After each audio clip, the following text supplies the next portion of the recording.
What are we going to today? Another topic. Oh, Then this we have to have topic a is topic before creating and presenting options. That's cool. Creating and presenting options. Season 3, episode 4. The And go. psychology. I am Mark. Choice. Psychology of choice. I'm Mark. H-Dub. Right when you go to I'm set. Haley Hogan. Right when you go to set. We probably restate our role. I'm the service manager and you are? Are we filming right now? Yes, of course. Oh, sorry. We're going to have to start over. No, we don't. This is good. This is Okay. gold. Keep it.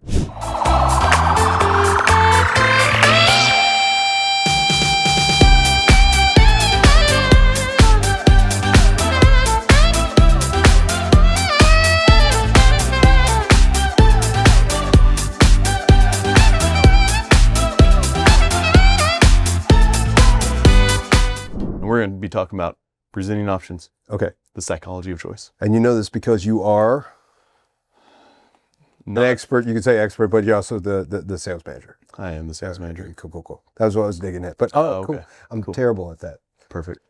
I didn't catch what you're putting down. Yeah, that you need to catch. Yeah, I do. All right, go ahead. No, I'll let you go ahead and start. Okay. So what do you think the importance of presenting options are? Well, you have to give a customer a choice.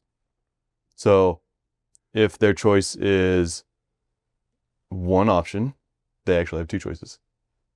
To not do nothing. To not do nothing Yes. and to do the Something. one option. Yeah. If you give them three choices, which is what I would recommend, Yeah. 3, maybe 4, you have however you want to label them, good, better, best. You're going to always start with the anchor, which is going to be everything that could potentially improve a customer's system. So if you're there to service it and you notice the capacitor is going out, you recommend a capacitor, but you also at the same time notice that they don't have surge protection. You also notice that they don't have any air purifiers, home air purifiers. So the anchor, the best option is going to be something that will make their system more comfortable to them and potentially or hopefully make it last longer. Address every need. Exactly. Yeah.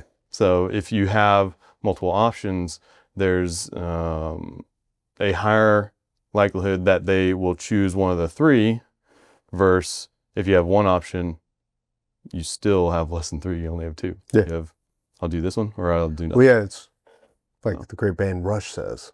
I don't know. Come on, we talked about this. You're going to have to. Even when you choose not to choose, you still made a choice. Oh, this is true. Yeah, Yep. yeah. But the other thing I noticed, because it's when you're telling somebody this is what you need to do, Mhm. right? And you've made all their choices for them, Mhm. right? First of all, that's not great to do, Yep. right? It's not polite. It's not. There's all kinds of different reasons, but it's also perceived that way as well. Yep. It's you're pushy. You're. I need to think about it. So it could be my first reaction to that. Mhm. You say, hey, you need this. That's cool. That's what you say. I don't know you that well. Yeah. You're not somebody I'm coming to and soliciting what I need to do. I would like to have more options, that kind of thing. Yep. So I think it's also another way to really come across as somebody who's nice. Yeah. Yep. The average homeowner will buy 1, maybe 2 systems in their lifetime. You don't really have to buy them that often. No. Goodness. Yeah, exactly. Same with repairs. You probably have to repair more than you have to buy a new system. Mm-hmm. But it's not something that you interact. You do interact. A homeowner interacts with it every single day, but they don't interact with an HVAC company every single day. Yeah. So if you're telling them what they need to do, that's gonna create that fight or flight. Yeah. Like, Yeah. I'm just gonna get out of here and send you packing. Yeah. The person you're coming in behind, the reason why you're in that homeowner's house to begin with, Mhm. especially it's like second opinion, Yep. is that the other person that they could have been 100% right. Yeah. You know, they just couldn't come across as, Mhm. you know, somebody that they liked, they wanted to do business with. they believed, Yeah. whatever. So when you offer all the options and you're an expert, Yeah. right? You have to be an expert to do Mhm. it, but you offer all the options. They get to decide what they want to do. It's all their choice. And, Yep. they can do whatever they want. One option is kind of like a take it or leave it thing. Yeah. There's also decision overload. So there's a study done a long time ago. I don't know the name of the study, but they had a table set up in a grocery store, and they had a lot of different cheeses on this table. The first test was they put out 12 different cheeses. And then the second test was they put out is either 3 or 4. Guess which one had more people buying cheese? Well, by context, I'm going to say 3 or 4. Yes, you're correct. I mean, I don't know. Yep, like yep. you it was a good guess. you made the scenario I did, such I that did. you only had one choice. I kind of gave it away, I think. Yeah. Yeah. But it was decision overload. That's what it came down to. Like, Yeah. people didn't know which one to choose with when there were 12 choices. So, but when you limited them to the choices, then that's an easier decision. That's when bundling is. This is more on the it's on repair or replacement side. The bundling thing is really key. We had a software, like a year ago, a little more than a year ago, and there was no limit to the number of estimates you had. Yeah. And I would review all the paperwork that's coming through for accuracy, time, materials, all that stuff. As a service manager. And I would see over and over again, and I had to address it, where every individual component thing, that could break over the course of a year in that situation, was presented as an individual estimate, which would mean that there was like an average of 4 or 5 estimates per call, and that kind of went away. We went to a system which kind of modified where it's just like at that sweet spot where it's 3, and you could still pull out of those estimates. But when you're presenting it, you take it and go immediate. Yep. What you could do, and then of course your anchor, right? And so when you're looking at things, it is 3 and it's easy, but you can start that discussion. And let's say that there's something out of the anchor that you want to pull and put into option number 2, right? You could do that. Yep. But the way you present it is as 3, so it's more simple and easier to digest, like cheese. Well, for some people. Well, yeah, true. What I find the best way to build options is start at the bare minimum that the customer should do, and then add to that. So here's you must do this, absolutely have to do this. If you then from there do you should do these as well, because typically 80% of the customers that choose to do business with you are going to choose that middle road. You got your 10% that are going to go, I want to do everything now, take care of it, I don't want to worry about anything, do it all. You got your 10% that are just buying on price. Everybody else is in the middle, and they're going to sway this way or that way.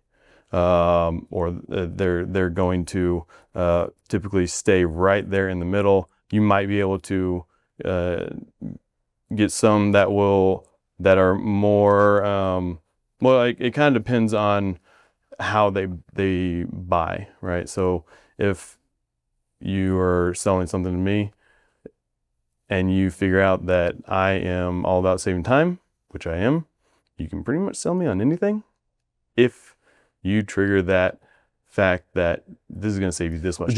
But you gotta when you're making your presentation way before this, you've asked great questions, because you're not building these options based off of the just pulling them out of the air or whatever. You're looking at solutions for needs, right? And there was one thing that came to me a while after presenting 3 options came to me, and it was a different way, and it's very subtle, but it was a different way to think about it, right? When I'm looking at, and when I'm talking to a customer to identify all the needs, right? Because some of them are going to be lifestyle, right? Some of them are going to be keeping the unit from breaking down, but also how long do you plan on being in the house?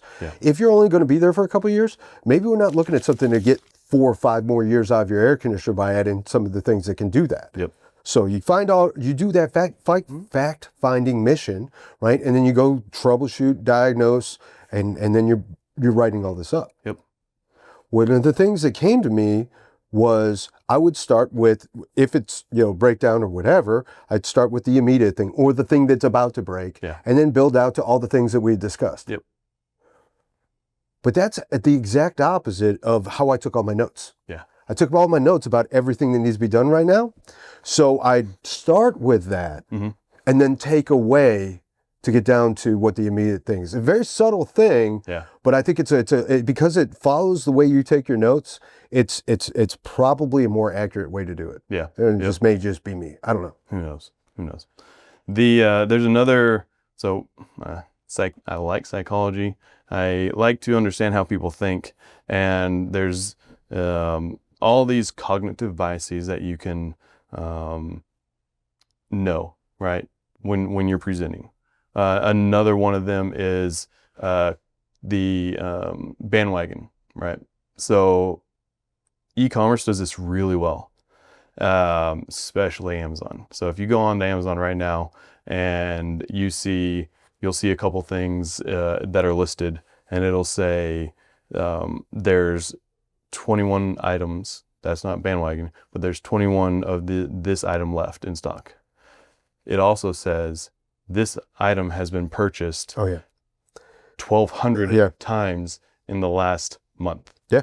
So they're hitting all these cognitive biases in one little bitty description.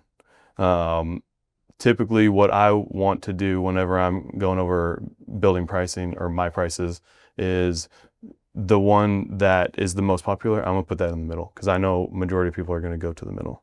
So I'm going to put the most popular one and I'm gonna label it most popular right there in the middle. And whether that's people choose that one because I put it there or just natural tendencies is go to the middle, it is what it is. They usually go to the middle though. Even knowing that, right? And we'll wrap up here real quick because we're going to run a little short on time on this one. Again, another great topic that we'd spend all day talking about. But it would just in my shopping habits, right?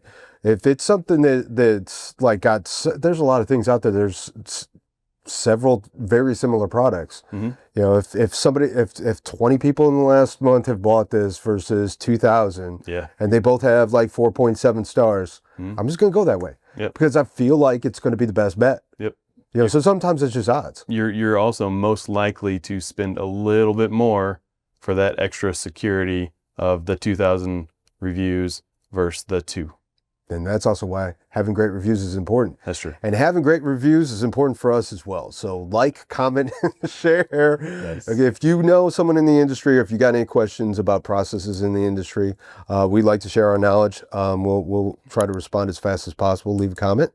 If you're going to leave a review, how many stars would you want? Ooh, 5 stars. 5 stars. All right. Have a great day, and we'll see you next week.